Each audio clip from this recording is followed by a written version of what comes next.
your name? Hey everybody, it's Pcuspard, and I'm sad to say that we're at the end of Neptunia Season 2. It's been a fun and bumpy ride with several collaborations thanks to my buds, but it's time to move forward with the last two games I'm covering for the season. But first up is Hyperdimension Neptunia U Action Unleashed. Like other Victory spin-offs, as I'm calling them, this was released on the PS Vita, originally released on May 19th, 2015, and on Steam on my 16th birthday. Hey there, Internet! Kill me, please. However, that's not the only game we're looking at today. We're also looking at a successor to U's gameplay. This game is known as MegaTagmension Blanc Neptune vs. Zombies. This was done as a result of another poll, this time after MegaDimension's release, to see who would star in the next spin-off. IF got second place, leading to Super Dimension vs. Sega Hard Girls, which will be at a later date, and Blonde got first place, leading to Blonde plus Neptune. However, this time, I could certainly see the appeal of both, unlike with Noir, and since I was interested, I bought U after I heard about it, and I bought Blonde plus Neptune on day one. So, are these games as good as I thought, or is it the opposite? I'll be covering U first, seeing as it came out first. Take it away, Robbie Rotten! Don't let your kids watch it! Neptunia U's story takes place in an alternate super dimension. In other words, it uses Rebirth 1 setting for the game. This game largely focuses on what CPUs do when there isn't a large-scale threat against game industry. Guild quests and such, you know? And covering this for the article are the deuteragonists Dengekiko and Famitsu. Both of them are based off of real-life gaming journalist companies, as they are journalists in this game. The two are rivals with each other, as Dengekiko writes her article about the main 4 CPUs, and Famitsu writes her article on the CPU candidates. Both the CPUs and candidates meet up to read their articles, as both are huge successes. Dengekiko and Famitsu's boss notices this and prepares processor units for Dengekiko and Famitsu, as the two decide to write another article, but this time it's a joint article on all 8 CPUs.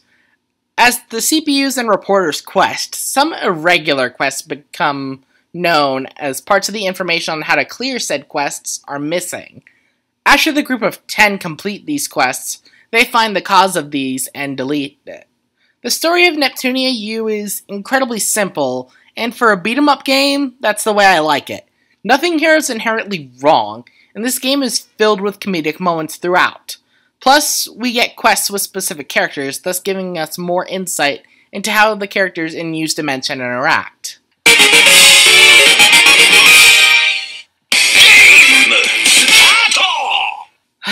Once again, the only piece of original music are the opening and ending of the game. And this was an issue to me in Noir, and it's an issue here as well. Why can't the games have their own original music? It just comes off as lazy for the most part. However, while the music falls flat, it more than makes up for it in the overall presentation of the game. The dungeon layout from Rebirth 1 works really well in a 3D beat-em-up game. Plus, all of the models' animation runs smoothly as possible.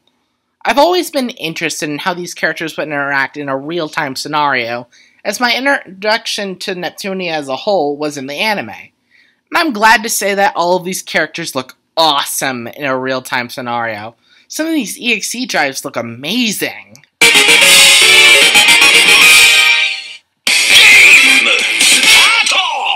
The gameplay of Neptunia U is quite nice. You control your character with the left analog stick and the camera with the right analog stick. See, Hyperdevotion Noir? That's how things should be done. You can attack with the square button, do a stronger attack with the triangle button, dash with the circle button, and jump, which can lead to a double jump with the X button. Each character has their own playstyle. Neptune, Noir, Neptune, and Vert are incredibly fast with their sword and spear strikes.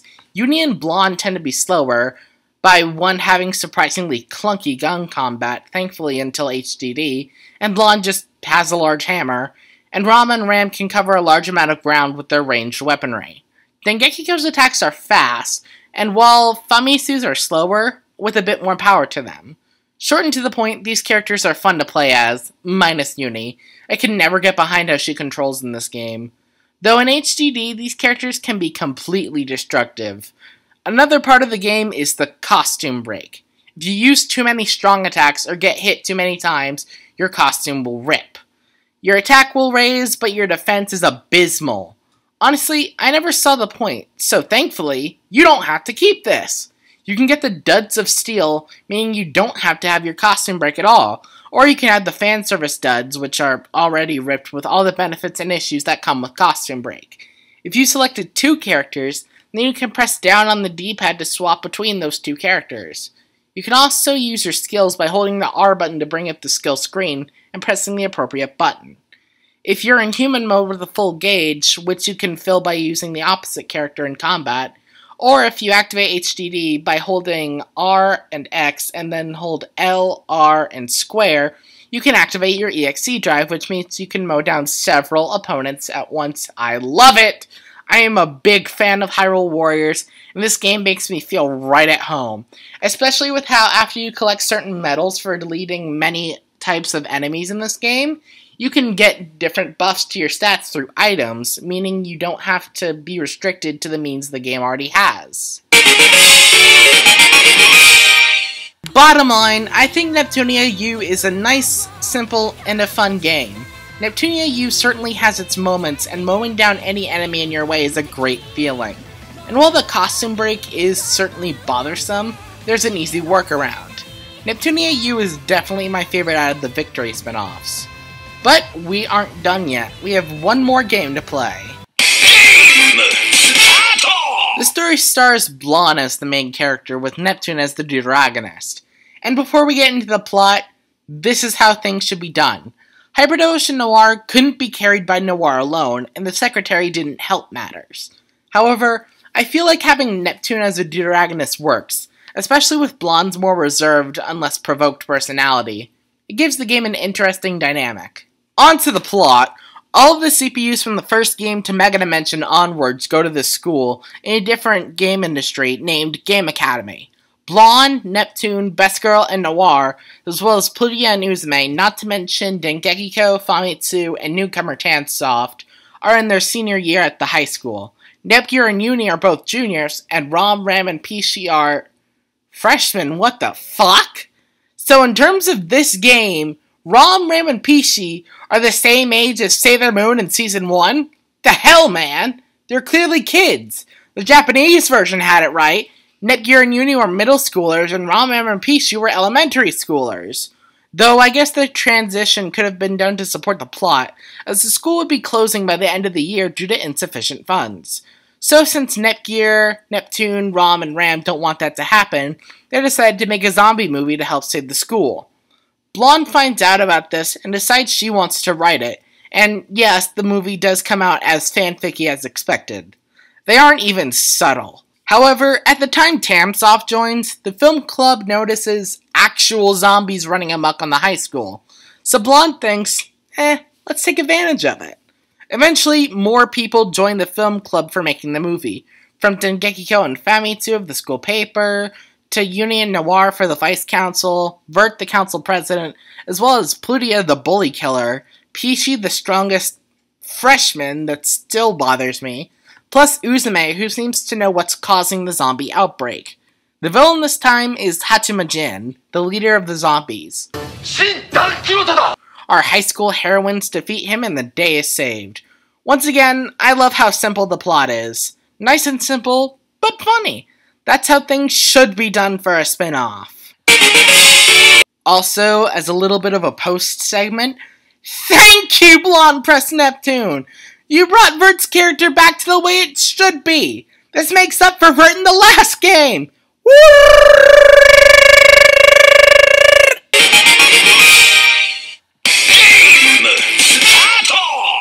Not really much changes in terms of presentation, aside from how now everybody has their own school designs, minus IF and Compas. They're the relegated shop for this game. Also, the base designs have changed from Victory style to MegaTagmension style, Vert's voice actress and all. And also, we get to see Pishi's and Famitsu's hands outside of their large-ass gloves!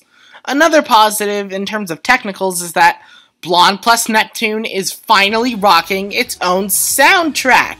Thank God! Holy shit! It feels good to have more than just the opening and ending to fall back on. Though that doesn't detract from Be My Zombie's quality. It's very much like the game it represents. Same with Hybrid of Ocean Noir. Whereas that was a slow song, like the pacing of that whole game, Be My Zombies is high energy and upbeat, just like the feeling I get whenever I play this game.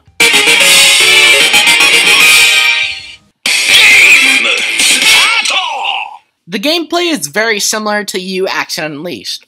All of the ways you attack in this game carry over from the previous spin-off. However, there's no costume break this time, thank God. That was a chore to use.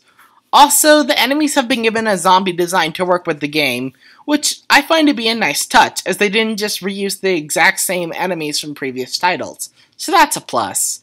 Another plus is, you can air dash in this game. Honestly, this is both really fun and really useful too, considering that the game's actually really difficult this time.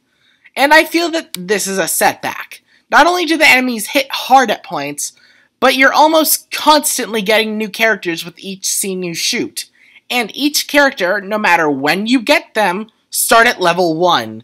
So if you don't want your new characters to immediately fall behind, you gotta grind them through previous scenes. Guys, please, keep grinding to the RPGs. In this game, grinding through the older scenes is a chore to go through. However, my clearly personal issues with how Rom, Ram, and PC are somehow freshmen, seriously, I don't get it, as well as my issue with how they handle difficulty, is not going to detract from probably my favorite spin-off in the series. The characters are a lot of fun, both on and off the battlefield. They finally added some original music to the game, plus while grinding does get on my nerves, it's still incredibly fun to mow down through these enemies. This is a game I recommend you pick up. Even if you don't have a Vita, there's a Steam version. Just make sure you've got a good enough PC for it. And, well, that looks like it's the end of Neptunia Season 2. It was a lot of fun making a larger amount of Neptunia content this time around, and I especially want to thank all of my friends and colleagues who helped in any sort of way with the season. Seriously, without both you guys and my audience, this probably wouldn't be as much fun. But summer is over and fall's arriving. And since the straw poll should be over by now, the next series I'm going to be looking at are the Paper Mario games. So until then, I'm Pcuspard, and see you next game.